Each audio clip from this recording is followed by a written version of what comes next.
Welcome back. In this lecture, we continue our introduction to linear regression. In this lecture, we're going to be looking at linear regression in the context of other statistical methodologies. In statistics, there are a wide variety of types of statistical models that can be used to analyze data. The most well-known and most commonly used is the linear regression model, which is the type of model that we'll be studying in this course. The regression model is a special case of what is called a linear model, and there are different types of linear models depending upon the nature of the response variable and other characteristics of the model. So the first thing we're going to do is to take a look at these different types of linear models. So let's get to it.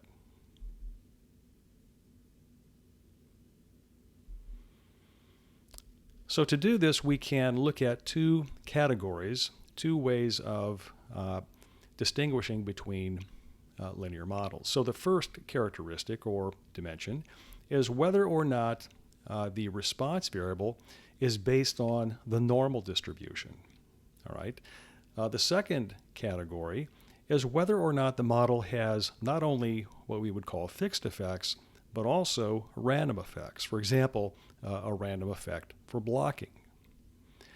So we can take these two broad ways of characterizing and cross-classify, and that gives us four types of linear models. And so if the linear model, if the response variable in the linear model is based on the normal distribution, and if the model is not a mixed model, it's just a fixed effects model, then we're in the upper left quadrant of this table. And that type of model is called a general linear model. All right, so in your first statistics courses, you would have been exposed to a general linear model by doing regression, by doing analysis of variance, right? The basic versions of regression and analysis of variance. Now, if the response variable is not based on the normal distribution, perhaps it's based on the binomial distribution, or perhaps if we're modeling count data, it might be based on the Poisson distribution or the negative binomial distribution. So if the response variable is based on a non-normal distribution, and the model does not have any random effects, it only has fixed effects, then we're in the lower left quadrant of the table, and that type of model is called a generalized linear model. Now moving up to the upper right, so if the response variable is based on a normal distribution and the model does have not only fixed effects but random effects, for example, for a blocking factor, then that model is called a general linear mixed model.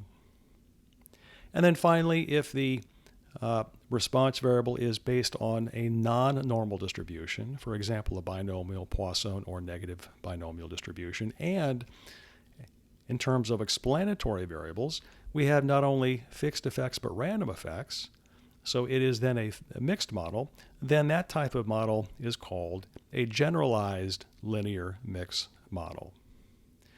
So there are, you can see here, a variety of types of linear models, and they get more complex as we move away from normality, as well as if we start adding random effects to that model.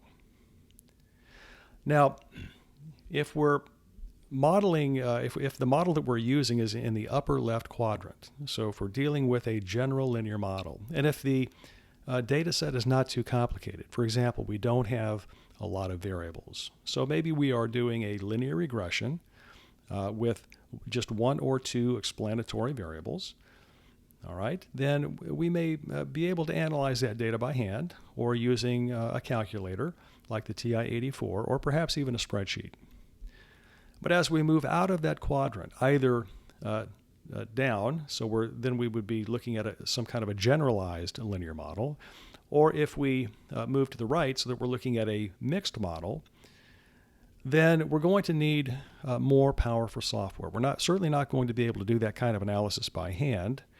And even a high-powered calculator like the TI-84 will most likely not be able to analyze that kind of data. Neither will a spreadsheet be able to analyze that. So we're going to have to use more sophisticated, more complex software with more capability to properly analyze these other kinds of models. Now, there are a variety of software packages out there, statistical packages that can be used to model data. In this course, we're going to be using SAS as well as Minitab. And the textbook also has some R codes, so you can utilize that to analyze this kind of data as well. But thinking in terms of SAS and thinking of these four different categories of linear models, I wanted to show you the various procedures in SAS that can be used to analyze those kinds of models. So if we're talking about the upper left quadrant, so the general linear model, then there are a variety of procedures in SAS that can be used to analyze the data associated with those models, depending upon the type of analysis we're doing. So PROC GLM, where GLM stands for General Linear Model, can be used to do regression as well as analysis of variance for that type of model. If you're doing specifically a linear regression, then PROC Reg has a lot of capability. You can not only fit the model, but there are a lot of diagnostics that it will generate for you. If you're doing a fairly simple balanced analysis of variance, PROC ANOVA can be used. You can also analyze the general linear model, which again does not have any random effects, so it's not a mixed model, it's a fixed effects model, but you can still analyze that type of model using PROC mixed and PROC glimix. Now, if we stay in that top row, so we're dealing with a model with a normal-based response variable, but we move to the right so that we're now dealing with a mixed model. So we're in the upper right quadrant of the table, looking at the general linear mixed model. Then the two procedures in SAS that can be used to analyze that kind of data, that kind of model, would be PROC mixed and PROC glimix. So you really can't analyze the general linear mixed model appropriately with PROC GLM, nor with PROC Reg. Right? You need to move to a procedure that has the capabilities of fitting mixed models.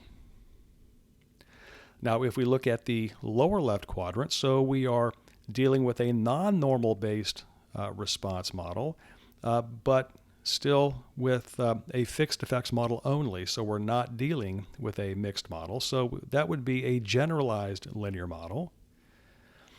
And there are three primary procedures in SAS that can be used to analyze data for that kind of model. The first would be PROC GenMod, GenMod being an abbreviation for generalized linear model. You can also use PROC Logistic if your outcome is dichotomous. You could also, if it's got more categories and you're doing a polytomous logistic regression, you can use that as well. And then finally, PROC glimix has the ability to model non-normal based response variables as well. And then finally, looking at the lower right quadrant, so we're dealing with a non-normal distribution-based response, and we have a mixed model. So the model type is the generalized linear mixed model. Then the procedure in SAS that has been designed to handle that kind of model is PROC glimix. And so you can see here that PROC glimix can be used to model each of the four types of linear models. It's the most general, it's the most powerful, the most capable. And so it's a good idea to learn PROC glimix if you're going to be using SAS, because you can use it to analyze any type of linear model. Now, in this course on linear regression, we're going to be focusing primarily or exclusively, really, on the upper left quadrant, the general linear model. All right, we're not going to be analyzing data for or using models that have random effects, and we're not going to be analyzing data that have non-normal based responses. There is one chapter near the end of the book that covers that, and they get into logistic regression, Poisson regression, and so forth. If we have time, we'll get to that. But the bulk of the textbook and the bulk of this course is going to be spent looking at the general linear model, and in particular, the linear regression model in that category. All right, next, let's look at linear regression's place in the statistics ecosystem. So, like I said, there are a wide variety of statistical models that can be used to analyze data. The linear regression model is one of those kinds of models, but there are many others as well. And what we want to look at here is where that linear regression model fits in the larger stats ecosystem. So here is what's called a Hasse diagram that shows the relationships between a number of different kinds of statistical models. Now, the arrows indicate relationships, where the relationship B right arrow A means that B is a special case of A. And so looking at this Hasse diagram of statistical models, we see at the very top the structural equation model, or SEM. And underneath that we see an oval containing the statistical model or type of analysis, the canonical correlation analysis. And because there's an arrow going from canonical correlation analysis to structural equation modeling, what that's telling us is that canonical correlation analysis is a special case of structural equation modeling. Now to the left, we see correlation analysis pointing to canonical correlation analysis. And so correlation analysis, which you would have been exposed to in your first methods course, that is a special case of canonical correlation analysis. On the far right, we see canonical discriminant analysis. That is a special case of canonical correlation analysis. In the middle, we see MANCOVA, multivariate analysis of covariance. That is a special case of canonical correlation analysis. Looking beneath MANCOVA to the left, we see ANCOVA. That is univariate analysis of covariance. That is a special case of MANCOVA. Moving to the right, we see MANOVA, multivariate analysis of variance. That is a special case of MANCOVA as well. And then finally, to the right, we see multivariate linear regression. All right, that is a special case of MANCOVA as well. Now moving down one more level, to the left, we see ANOVA, analysis of variance, which again you would have been exposed to in your first two methods courses. And so we can think of ANOVA, univariate analysis of variance, as a special case of both univariate ANCOVA, univariate analysis of covariance, as well as multivariate analysis of variance, or MANOVA. And then finally, at the lowest level to the right, we see univariate linear regression, and that is a special case of multivariate linear regression. So let's look at the specifics of why these various methodologies are special cases of those above them. And so the first, let's talk about structural equation modeling, or SEM. So structural equation models are statistical models that can contain both manifest variables and latent constructs. The structural equation model is one of the most, if not the most, general statistical models. Most, if not all, statistical models can be thought of as a special case in some way of a structural equation model. Now, we mentioned that SEMs, structural equation models, can include both manifest variables and latent constructs. Well, what are we talking about there? Well, a manifest variable is a variable that is manifest. In other words, it's a variable that can be directly observed and therefore directly measured. On the other hand, a latent construct is a characteristic that can be neither directly observed nor directly measured. It can only be measured indirectly, and this indirect measurement is done through a number of manifest variables that are related to that latent construct. So those are the type of variables that a structural equation model can contain, and we see then that it is a very general type of model. Now moving down in the diagram, Canonical Correlation Analysis, or CCA. This is a statistical methodology that is used to quantify the strength of the linear relationship between two sets of variables, each set containing two or more response variables. So again, we have two sets of variables. Each set has more than two manifest variables in them, and we're looking to quantify the strength of the relationship, and in particular the linear relationship between those two sets of variables. Now, the variables in both sets are considered to be response variables. Neither set is considered to be explanatory in nature. And so with a canonical correlation analysis, the focus is on association rather than causality. Now, CCA can be thought of as a special case of structural equation modeling that involves manifest variables only. When we're doing a canonical correlation analysis, we're not going to have any latent constructs in there. All right, and so that is the way that a canonical correlation analysis can be thought of as a special case of a structural equation model.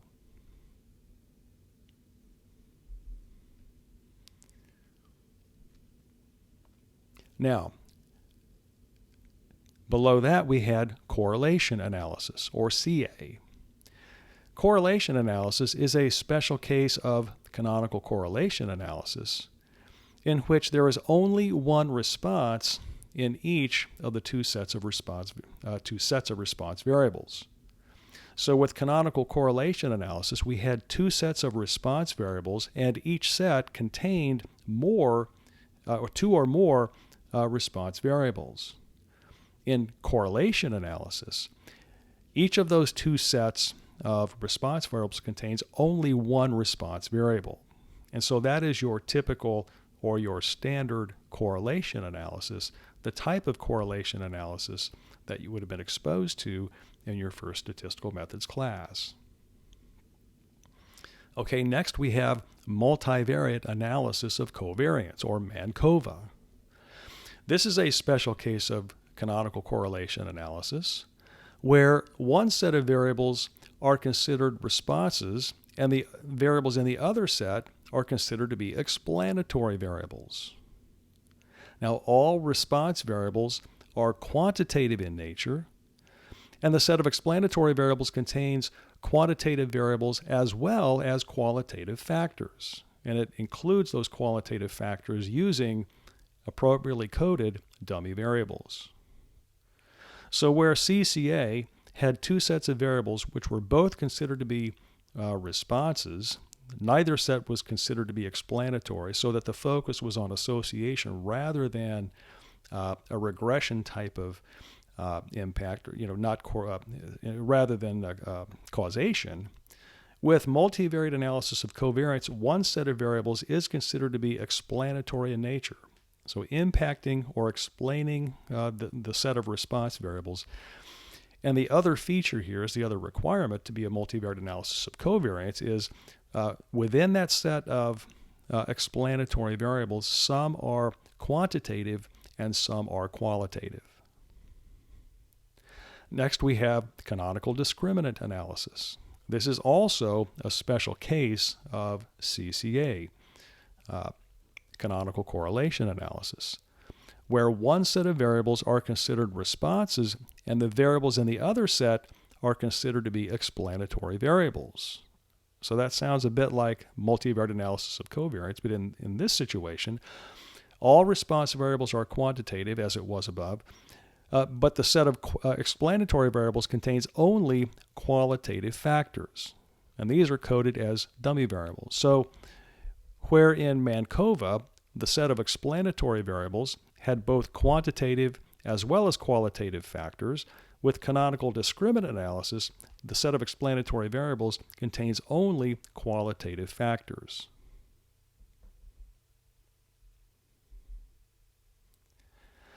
Okay, going down another level, we have univariate analysis of covariance, or ANCOVA. This is a special case of MANCOVA in which there is only one response variable. Moving over to the right, in the diagram, we had MANOVA, multivariate analysis of variance. This can be thought of as a special case of MANCOVA in which the set of explanatory variables contains only qualitative variables. There are no quantitative variables in that set of explanatory variables. Okay, moving down in the diagram, we see ANOVA, univariate analysis of variance. This can be thought of in two ways: as a special case of ANCOVA. All right, in this set, thinking about it this way, the set of explanatory variables contains only qualitative variables. There are no quantitative variables in that set of explanatory variables. We can also think of ANOVA as a special case of MANOVA, multivariate analysis of variance, in which there is only one response variable. And then moving over to the right in the diagram, we have multivariate linear regression, MLR. This is a special case of MANCOVA in which the set of explanatory variables contains only quantitative variables. All right, so with MANOVA, that was a special case of MANCOVA where the set of explanatory variables contained only qualitative factors. When the set of explanatory variables contains only quantitative variables, then that is a multivariate linear regression. And then finally, moving down in the diagram beneath that oval, we have univariate linear regression, which I'll abbreviate LR. All right, univariate linear regression is a special case of multivariate linear regression in which there is only one response variable being modeled. And so again, this is our diagram, our Hasse diagram for the relationships between these various statistical methodologies, statistical models that can be used to model data. All right. And you can see here that in this course on linear regression, you can see that we're going to be studying the models contained in that oval in the lower right corner. And you can see the relationship of those kinds of models to the other models in the diagram. And so you can see that the linear regression model is a special case of multivariate linear regression, of MANCOVA, of canonical correlation analysis, and of structural equation modeling. So you get a sense of of where linear regression lies in the stats ecosystem by looking at this diagram. Now, I also wanted to give you an idea of where these other statistical methodologies, these other types of statistical models are taught, covered in our statistics program. And so starting at the top, structural equation modeling is covered briefly in EXST 7037, which is multivariate analysis. It's covered more thoroughly in EXST 7047, which is structural equation modeling and hierarchical linear modeling. Canonical correlation analysis is covered in depth in EXST 7037, again, multivariate analysis. Correlation analysis to the left is covered in the first statistical methods course, so 7003, 4, and 5. Any one of those are basically equivalent courses. And it's also covered in more detail in multivariate analysis, EXST 7037. We see that canonical discriminant analysis on the far right is covered in multivariate analysis, EXST 7037. And then MANCOVA is covered briefly in EXST 7037 and more fully in EXST 7047.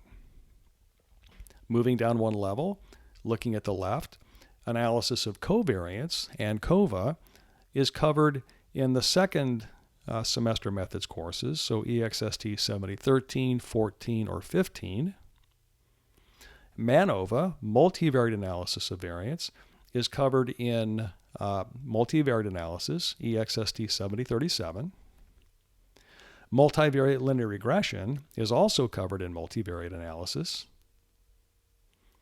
And then looking at the bottom row, we see univariate analysis of variance. That's covered in depth in the first two statistical methods courses, so EXST 7003, 4, or 5, as well as the second level or the second semester courses, EXST 7013, 14, and 15. And then finally, at the bottom right, univariate linear regression. All right, that is the topic of this course. And that is discussed in the first two methods courses as well. And in the first statistical methods course, we teach simple linear regression. And then we get into multiple regression in the second semester course. And it's taught in depth in this course, EXST 7034.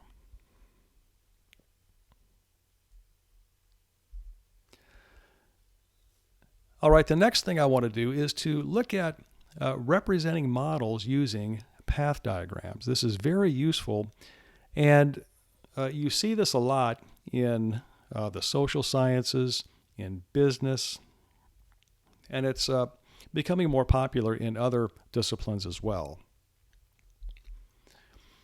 And so the first thing we need to do is talk about the meaning of symbols that we'll see in path diagrams. And so ovals are used to represent latent constructs in a path diagram. Rectangles are used to represent manifest variables. One-sided arrows are used to represent one-way regression type causative relationships. So one variable is thought to cause another.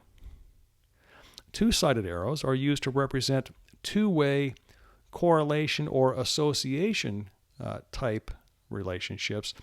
In other words, non-causative relationships.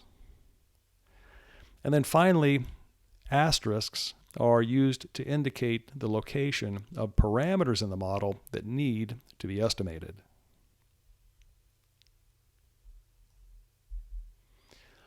And so, again, let's think about a structural equation model. You'll recall that the structural equation model is a statistical model that can contain both manifest variables and latent constructs. The structural equation model is one of the most, if not the most, general statistical models. And most, if not all, statistical models can be thought of as a special case of an SEM in some way. And we've seen that in our previous slides. Now, just to remind ourselves, a manifest variable is a variable that can be directly observed and therefore directly measured. On the other hand, a latent construct is a characteristic that can be neither directly observed nor directly measured. We can only get information about that type of construct via indirect measurement through a number of manifest variables that are related to the latent construct. And so let's look at some examples of path diagrams for structural equation models. Okay, so here is a path diagram for what is called a confirmatory factor analysis model. And so you see here we have 3 ovals. Again, ovals represent latent constructs. We have 9 rectangles or squares in this case. Rectangles or squares indicate manifest variables, variables that we can actually measure. And we see we have a number of one-sided arrows and two-sided arrows. In addition, at the very bottom, we see that we have subletters, E1, E2, and so forth up to E9. We also see that we have asterisks along the various arrows and associated with the various terms in the diagram. So what we have here, we have 3 latent constructs. We're calling these F1, F2, and F3. Those are abbreviations for perhaps factor 1, factor 2, and factor 3. So in factor analysis parlance, latent constructs are typically called factors. So we see here that we have 3 factors, and we have two-sided arrows between each pair of our factors, each pair of our latent constructs. And so we see a two-sided arrow between F1 and F2, a two-sided arrow between F2 and F3, and a two-sided arrow between F1 and F3.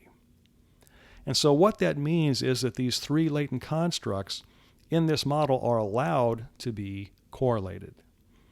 If we had a pair of latent constructs or a pair of factors that did not have a two-sided arrow, then we would be imposing independence between that particular pair of factors. But in this case, we're allowing these latent constructs to be correlated. Now, associated with or underneath each of these 3 factors, we have 3 manifest variables. So V1, V2, and V3 are underneath F1, and you can see that we have one-sided arrows coming from F1 and pointing at each of these 3 manifest variables. And so what that means is that we're allowing for a regression type of relationship between F1 and the 3 manifest variables V1, V2, and V3.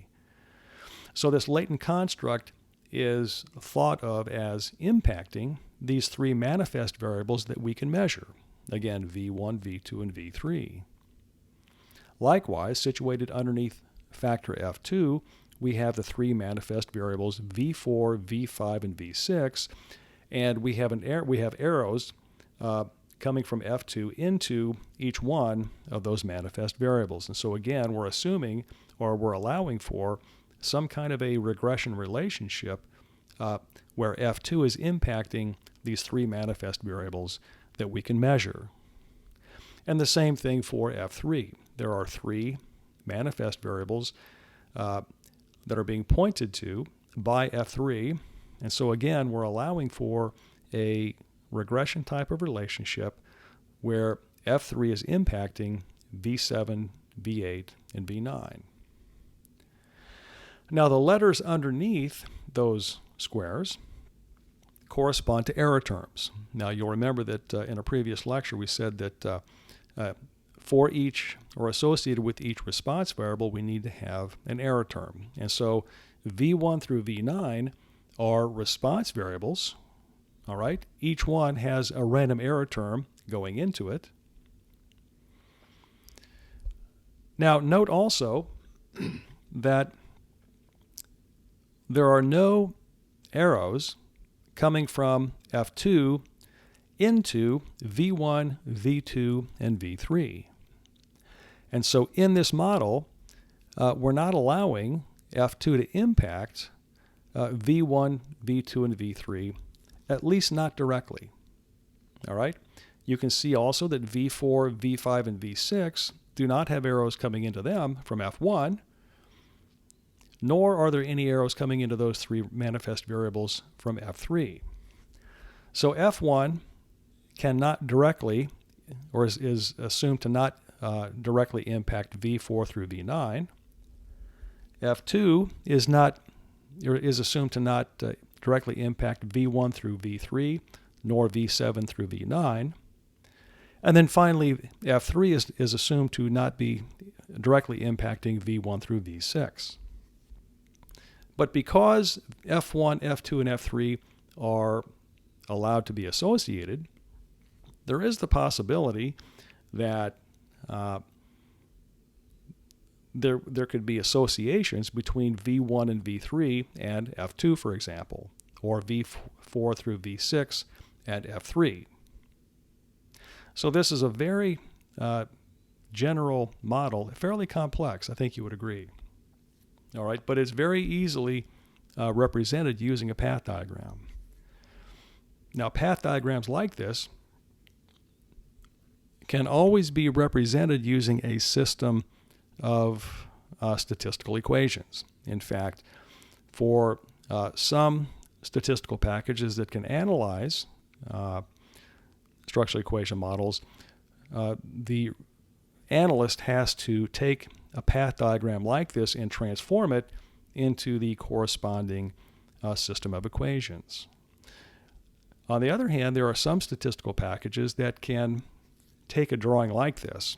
All right, so the analyst, the researcher, would actually create the model, the path diagram in the software itself, and the software would translate that into the appropriate system of equations. So depending upon the software used, all right, one may or may not have to translate a path diagram into the corresponding system.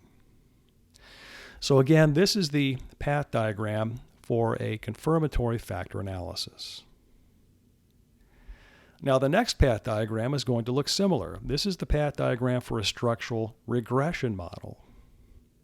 Now it looks an awful lot like the path diagram for a confirmatory factor analysis model. The difference is in this model, we don't have two-way arrows between the latent constructs. Notice that in the previous slide, all right, for the confirmatory factor analysis, between each of the three latent constructs, we had two-way arrows. So we were not thinking about the relationships between those latent constructs as predictive or regression type or causative type of relationships. But in the structural regression model, the arrows between the latent constructs are one-way arrows. And so, for example, F1 is assumed to impact F2 in a causative way, in a regression type of way. So F1 would be, we can think of that as an explanatory construct for F2. There's also a one-way arrow going from F1 to F3. And so F1 is allowed to impact F3 in a regression type of manner. Similarly, there's a one-way arrow between F2 and F3, and so F2 is allowed to impact construct F3 in a regression type way. Now the other difference, there are two differences between this model and the previous model for a confirmatory factor analysis, is that you'll notice that for factors F2 and F3, there is an error term, which I've used the letter D to represent. So the error term impacting F2 is called D2, and the error term impacting F3 is D3. And we have these because, again, whenever we have a response variable, we need to have an error term impacting that response. And so you can see here that we do have, we have incorporated that into the model. Now notice specifically here, again, there are no one-way arrows coming from F1 directly to V4, V5, and V6. And so F1 is not allowed to directly impact those three manifest variables in this model. But because we have a regression type of relationship between F1 and F2, that one-way arrow, F1 is allowed to indirectly impact V4, V5, and V6 through that regression type of a relationship between F1 and F2. Similarly, because of the one-way arrow between F1 and F3, factor F1 is allowed to indirectly impact V7, V8, and V9 through that regression type of relationship where F1 is impacting F3. And then finally, the one-way arrow between F2 and F3 means that factor F2 can indirectly impact V7, V8, and V9 through that regression type of relationship it has with F3. So manifest variables V4, V5, and V6 are being directly impacted by F2 in this model and indirectly impacted by F1 through that regression relationship between those two factors. V7, V8, and V9 are being directly impacted by F3, indirectly impacted by F2 through F3, and also indirectly impacted by F1 through F3. And then finally, V1 through V3 are impacted only by F1. Because these are one-way arrows, there is no way in this model, in this conceptual model for F2 and F3, to impact V1, V2, or V3.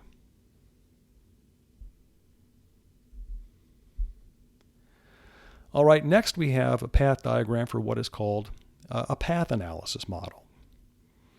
Now in this model, you'll notice that we don't have any ovals, so we don't have any latent constructs. All we have are manifest variables. In particular, we have 5 manifest variables. 2 of these manifest variables, V1 and V2, have one-way arrows coming into them. All right. V3, V4, and V5 have the one-way arrows going out of them towards V1 and V2. And then there are also some two-way arrows between each of V3, V4, and V5. Now in this model, V1 and V2 are response variables. They're each in the regression sense. So V1 in this model is allowed to be impacted by V3, V4, and V5, those 3 explanatory variables, as well as being impacted by a random error term, E1. Similarly, V2 is a response variable that is allowed to be impacted by V3, V4, and V5, as well as by its own error term, E2. And then V3, V4, V5, those 3 explanatory variables are allowed to be correlated in this model. Now, one thing that we haven't talked about in any of these path diagrams yet are the coefficients, the betas. The betas are unknown parameters, right? These are the slope coefficients in these regression type of relationships because they have asterisks by them. Okay, that is indicating that they are unknown and need to be estimated. So those are parameters whose values are unknown that need to be estimated from the data.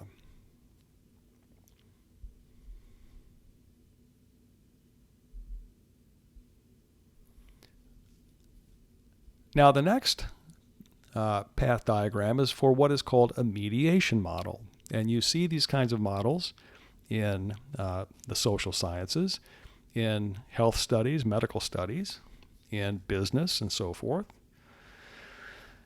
And this is fairly simple. It's much simpler than the other models. In particular, this is called a partial mediation model. And so here we have a response variable y that is being impacted by 2 explanatory variables, x1 and x2, as well as by a random error term, which we're denoting by epsilon in this diagram.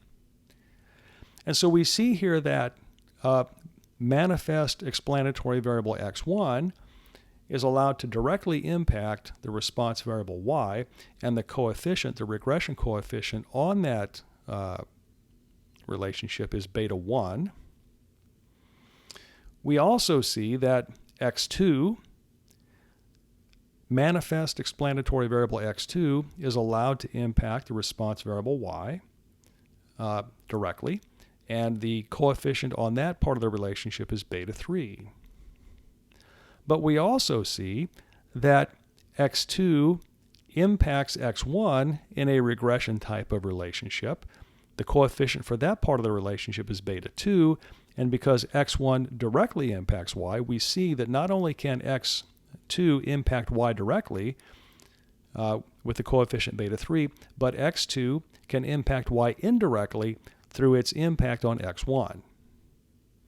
And so this is called a partial mediation model. Mediation means that one variable impacts a response through another variable. That's that top path. Because x2 is allowed to impact the response directly as well, that's why this is called a partial mediation model. And so we see here that we have a variety of ways that these two manifest explanatory variables can impact the response variable y. And there are a number of situations where a model like this would be very attractive from a conceptual standpoint. Now, this is also a mediation model, but this is called a full mediation model. And it's called a full mediation model because x2 is not allowed to directly impact the response variable y. In this model, the only impact that x2 has on y is through its intermediate impact on x1. So x1 or x2 impacts x1 directly. x1 impacts y directly. And because of that path, x2 then impacts the response variable y, but it's indirect through its impact on x1. Now, when performing a mediation analysis, one hypothesis of great interest is whether or not beta 3 is equal to 0. All right, so we could test that hypothesis.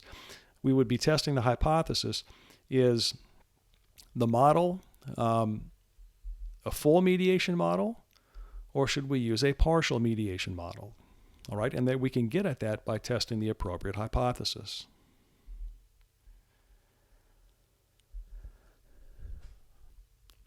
All right, the next path diagram is for a univariate linear regression model. And so here we have three manifest explanatory variables, each of which is allowed to impact one manifest response variable. So the response variable is y. The three manifest explanatory variables are x1, x2, and x3. They are impacting the response through a regression type of model. The coefficients on that on those variables are beta 1, beta 2, and beta 3, respectively. And then we also have a random error term, epsilon, impacting the response as well. Now, this is the kind of model that we're going to be studying in this course, the univariate linear regression model.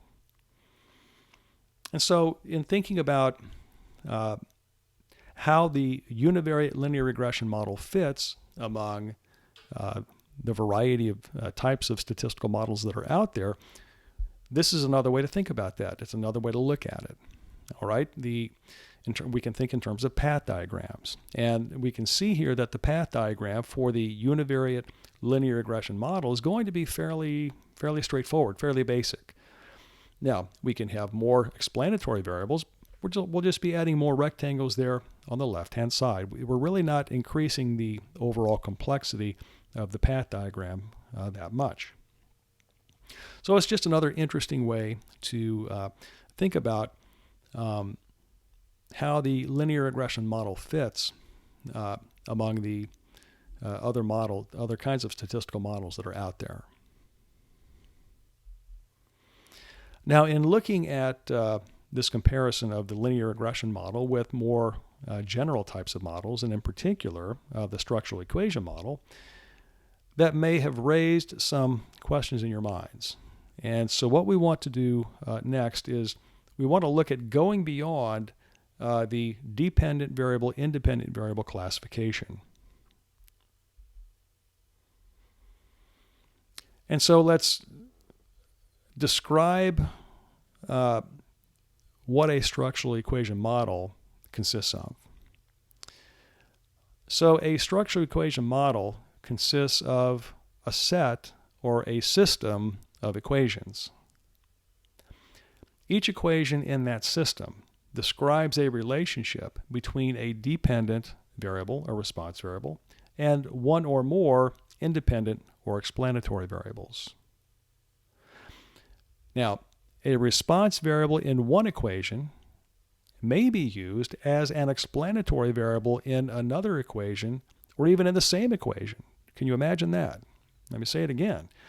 A response variable in one equation may be used as an explanatory variable in another, or even in the same equation. So it's possible in a structural equation model to have, as one of your equations, you've got a variable that's on the left-hand side of the equation, but also on the right-hand side. It's being used both as a response and also as an explanatory variable. We don't see that in standard linear regression applications. We don't see that in agriculture typically. We don't see that in engineering. Now, because of this fact, it's necessary to go beyond the dependent-independent variable classification scheme to be able to fully describe how variables are being used in a structural equation model.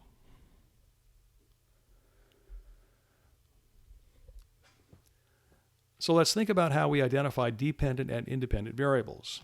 In mathematical notation, a dependent variable or response variable, in a given equation, a variable that is explained by the other variables. So a dependent variable is a variable that is being explained by other variables. An independent variable in a given equation is a variable that explains another variable. So if we think about how we would typically write these down, the dependent variable is going to be on the left-hand side of the equation, and the independent variable or variables are going to be on the right-hand side. So we know how to identify dependent and independent variables in a model when that model is written out using mathematical notation. Now let's think about how to identify dependent and independent variables for a structural equation model when the model is symbolized as a path diagram. So in the context of a path diagram, a dependent variable is any oval or rectangle with an incoming one-way arrow. So it's any latent construct or manifest variable that has an arrow pointing to it. An independent variable is any oval or rectangle, in other words, any latent construct or manifest variable that has an outgoing one-way arrow. All right, so that's how we would identify dependent variables and independent variables in a path diagram.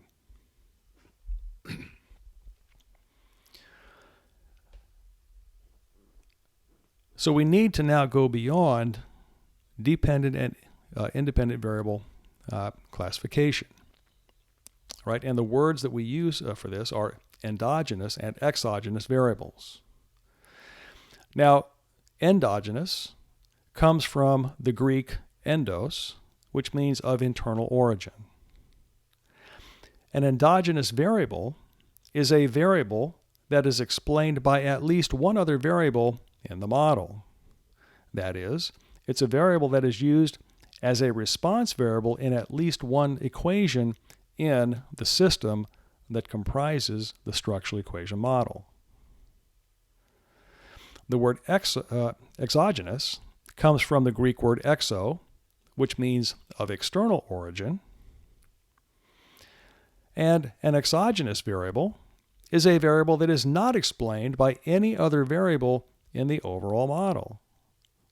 In other words, it's a variable that is not used as a response variable in any equation in the system comprising the structural equation model.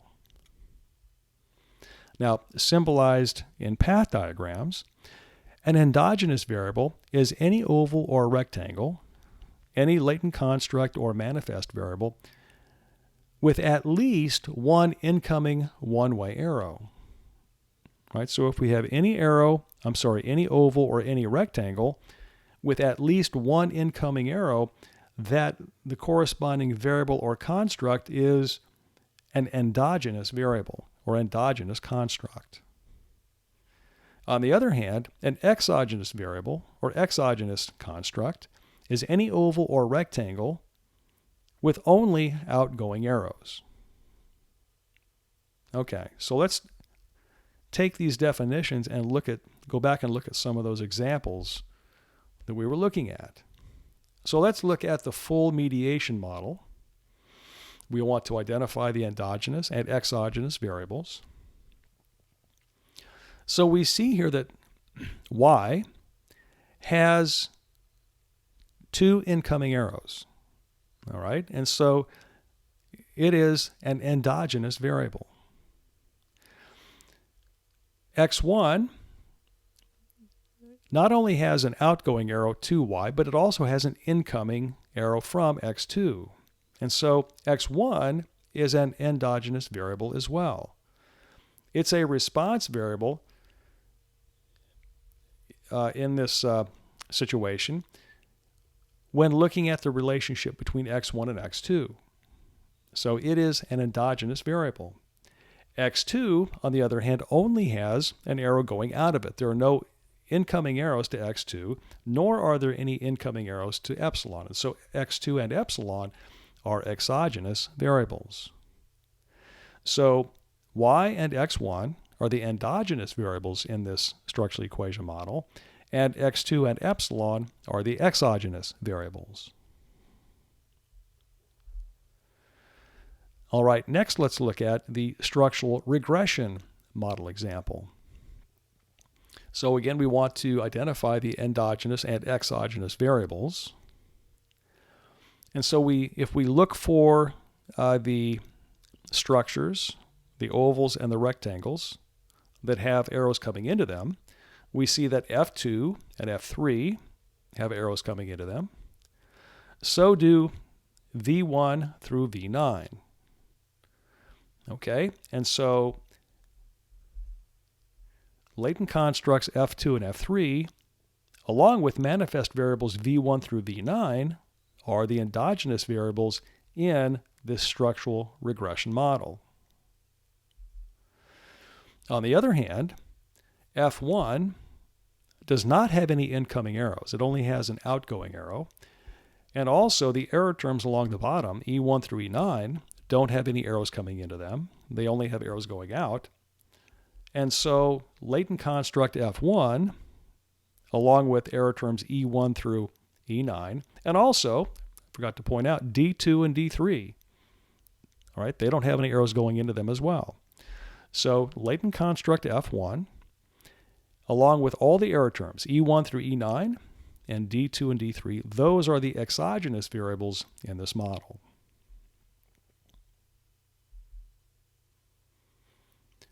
All right, now let's look at the univariate linear regression model example. So in this model, again, it's a univariate linear regression model.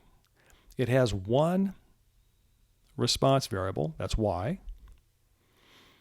That is the only structure in this path diagram that has an incoming one-way arrow. In fact, it has 4.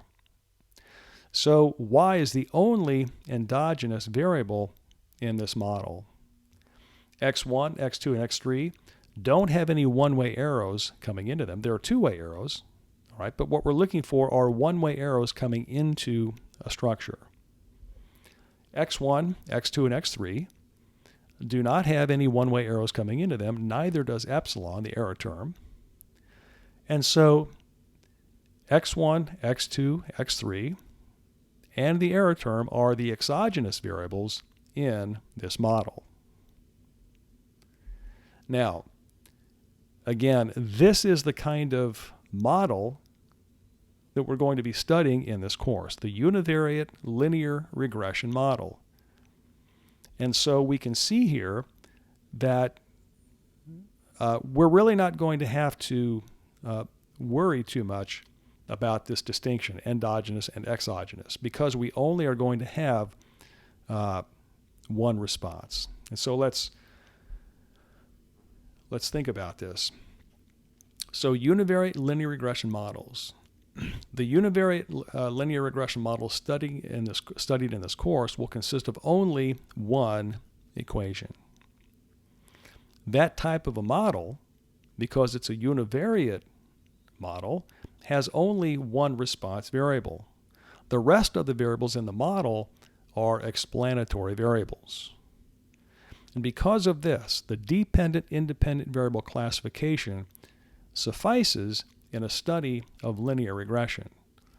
We're not going to need to use the endogenous-exogenous variable classification scheme in this course, but it's important to understand, it's important to know what that scheme is, the endogenous and exogenous scheme is, because you may run across it when you're reading, if you're doing analysis for somebody, or even in your own research. It may become important at some point, but it's not going to be needed in this course. But I wanted you to see it, in case you run across it, or either in reading or as you take future courses. All right, the next topic I want to look at in this introduction pertains to sources of data used in linear regression analysis. So there are two broad types of experiments or processes that or from which we can get data that we're going to use in linear regression. The first is designed experiments. And so a designed experiment consists of one or more factors with quantitative factors that are randomly assigned to experimental units. All right? One or more quantitative response variables are measured on each experimental unit. So again, we've got, in the context of a designed experiment, the researcher is imposing factors or combinations of factors, treatment combinations, on the experimental units in the experiment. All right, and for the purpose of regression, those factors would be quantitative. And many times, more generally, they could be qualitative, and maybe perhaps in most cases they would be, but for the purpose of regression, those factors would need to be quantitative. All right, one or more quantitative response variables are measured on each experimental unit, and then linear regression, univariate or multivariate, depending upon the number of response variables measured, can then be used to determine the nature of the relationship between the responses and the quantitative factors. For example, is it a linear relationship? Is it quadratic? Is it higher order? It can be used to quantify that relationship by estimating the model parameters, constructing both point and interval estimates. The linear regression model can be used to test hypotheses about the quantitative factors. In many cases, what we're wanting to do is test specific hypotheses about those factors. We can also use the linear regression model to compare the mean responses at different levels of the quantitative factors. We could also use the model for prediction, of course.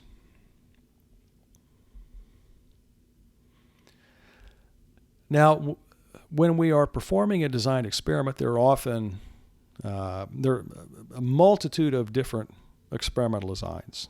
All right, we may use blocking in a design to isolate and remove experimental error from the response variable.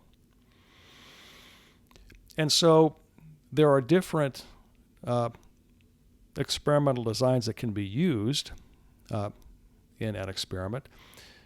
The regression model that we use must take into account the design structure of the experiment. Okay, that is so critical. Let me say this again.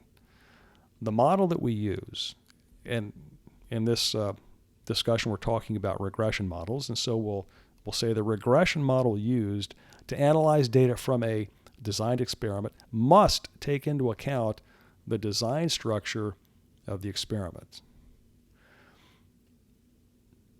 If we don't take into account the design structure, if we use a model that corresponds to a different design structure, it's not a valid model, and we cannot expect to get reliable or accurate results from that model.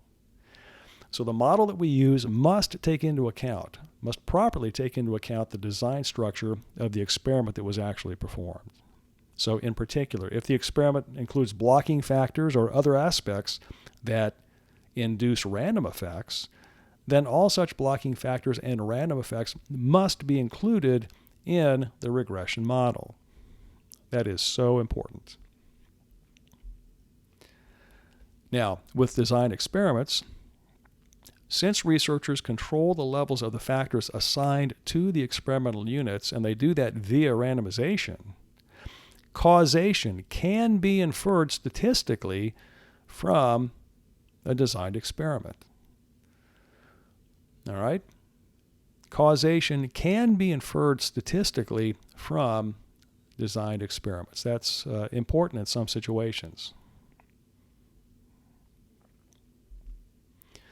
Now, the other type of process or procedure or experiment that can be used to generate data to be analyzed via linear regression would be observational studies. And this may be the most prevalent type of study used to gather data that regression is used to analyze. That's an empirical question. I don't have numbers on that, but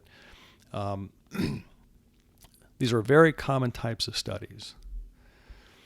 And so with an observational study, subjects are randomly selected from one or more populations. And this is according to some specific sampling scheme. One or more response variables and one or more explanatory variables are measured on each subject. Once we have that data, linear regression, again, univariate or multivariate, depending upon the number of response variables measured, can then be used to determine the nature of the relationship between the response and their quantitative factors. For example, again, and this is kind of a qualitative assessment here, is it linear, quadratic, cubic, higher order? Okay. We can then quantify that relationship by estimating the model parameters associated with those kinds of terms, and we do so by computing point estimates as well as confidence interval estimates. Again, we can test hypotheses about the quantitative factors. We can compare the mean responses at different levels of the quantitative factors. We can use it for prediction and so forth. Now, analogous to what we were saying in the context of designed experiments, when analyzing data from an observational study, it is vitally important that we take into account the sampling design. So the regression model must take into account the sampling design. For example, whether simple random sampling was used or perhaps stratified random sampling, cluster random sampling, etc. There are a wide variety of different sampling schemes that can be used to sample from populations. The analyst, the person analyzing the data from an observational study, must know the type of sampling scheme that was used and must incorporate or must account for that sampling scheme in the model.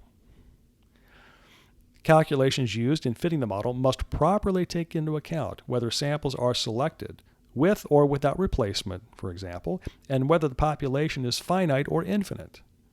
In many situations, the population being sampled is finite. Well, in fact, it probably always is finite. Some populations are really, really large, but there are a lot of situations where the population not only is finite, but is fairly small. All right, and so it becomes vitally important when doing the calculations in fitting a model, for example, in testing hypotheses, in calculating standard errors, that one use the appropriate formulas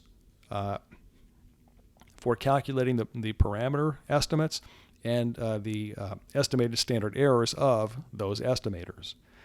And I will just tell you that they are different when you're sampling from a small finite population as opposed to when you're sampling from a theoretically infinite population or a population that is really, really, really large. All right, and so you need to be on guard about this and know something about the population that has been sampled.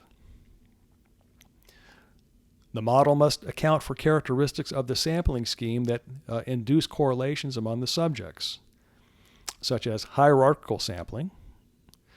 So, for example, one may be doing an educational study, and one may first select a sample of school districts, and then from those school districts, select a sample of schools within each district, and then from within each district, sample classrooms within schools.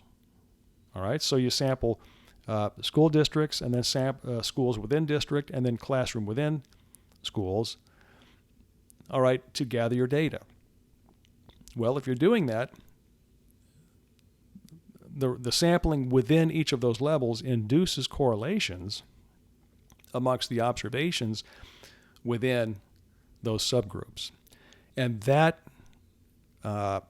needs to be taken into account in the model. You need to have the appropriate random effects in the model in order to build a valid model, in order to get valid results, reliable results, accurate results.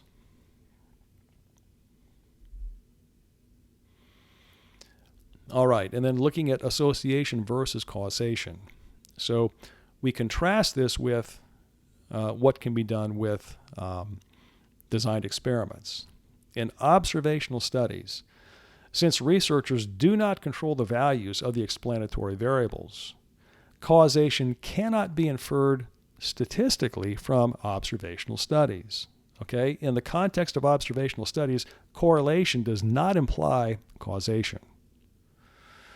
Now, while causation cannot be inferred statistically in an observational study, there may be other facets of the experiment or what is being studied that can be used to conclude causation, but causation cannot be concluded statistically.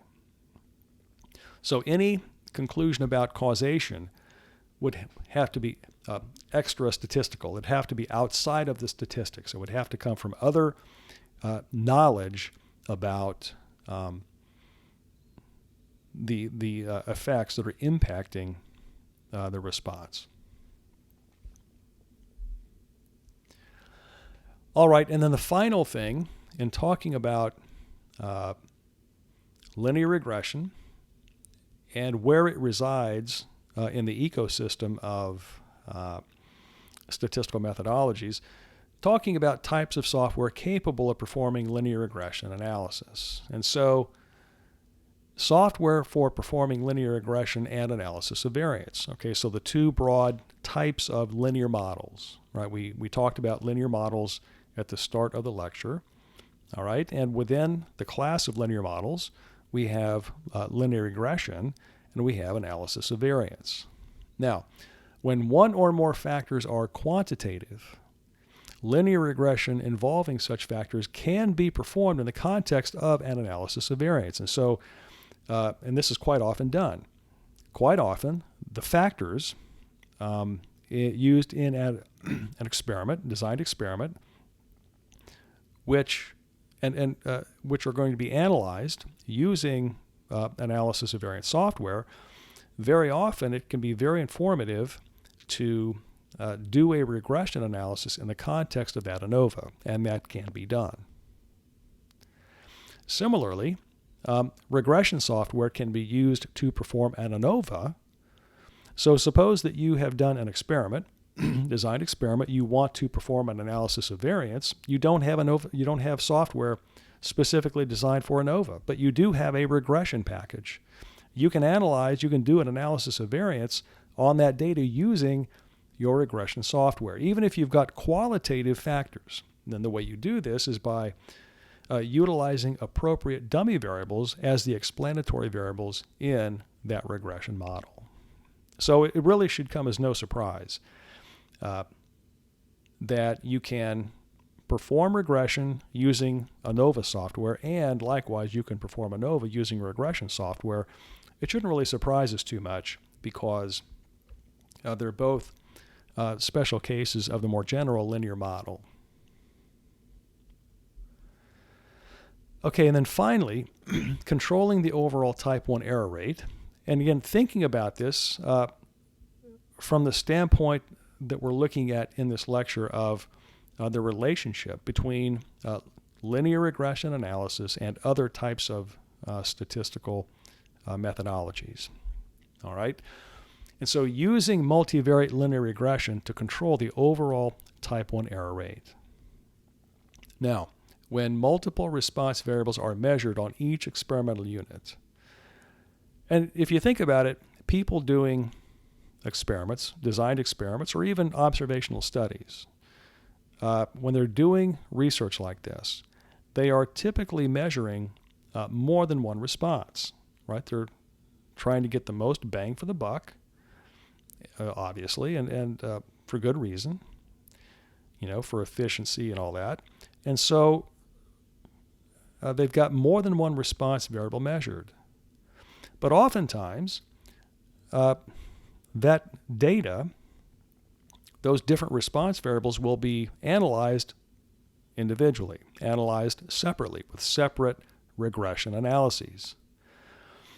And that's really not a good way to go about it, all right? Because every time you fit a model, every time you test hypotheses, you are opening yourself up to committing a type 1 error. Every comparison, every test is an opportunity to commit a type 1 error. And so the more opportunities for a type 1 error, the greater the chance, the greater the probability that in a collection of analyses of data for a given experiment, the probability that you've committed a type 1 error somewhere along the line gets very, very large. All right? And that is called, that the probability of committing a type 1 error somewhere in the experiment, that's called the overall or experiment-wise type 1 error rate. And so we need to make sure that somehow we are maintaining control on the overall or experiment-wise type 1 error rate, either through some kind of a Bonferroni adjustment or something like that. But as you probably know, the Bonferroni adjustment is pretty harsh. It's pretty strict. All right, and what that, using something like that, it's really going to drastically reduce the power that you have in your various comparisons. So another way to control the overall type 1 error rate when you have multiple response variables is to, as a first analysis, instead of doing separate univariate linear regressions, to do a multivariate linear regression where you're modeling all of your response variables simultaneously. All right? The null hypothesis would be that none of the response variables are linearly related to any of the explanatory variables. The alternative would be that at least one of the response variables is linearly related to at least one of the explanatory variables. And so if you reject that overall or initial null hypothesis, then you can proceed with individual univariate linear regressions, and you will be maintaining your overall type 1 error rate as long as you don't violate this process and go ahead and do the univariate regressions when you fail to reject that initial null hypothesis. So it's a very important topic. Maintaining control over the overall type 1 error rate is very, very, very important, because if we don't do that, what ends up happening is we have too many false positives, all right, and results get published, and then nobody can replicate those kinds of results because it was a false positive. So where the goal here is to reduce the false positive rate, right? Reduce the overall type 1 error rate. And we can do that by starting off with a multivariate linear regression. Having said that, we're not going to cover multivariate linear regression in this course. That's covered in multivariate analysis. We are going to be focusing on the univariate linear regressions. But keep this in mind, all right? And you may think about taking that multivariate course because there's a lot of good information in there.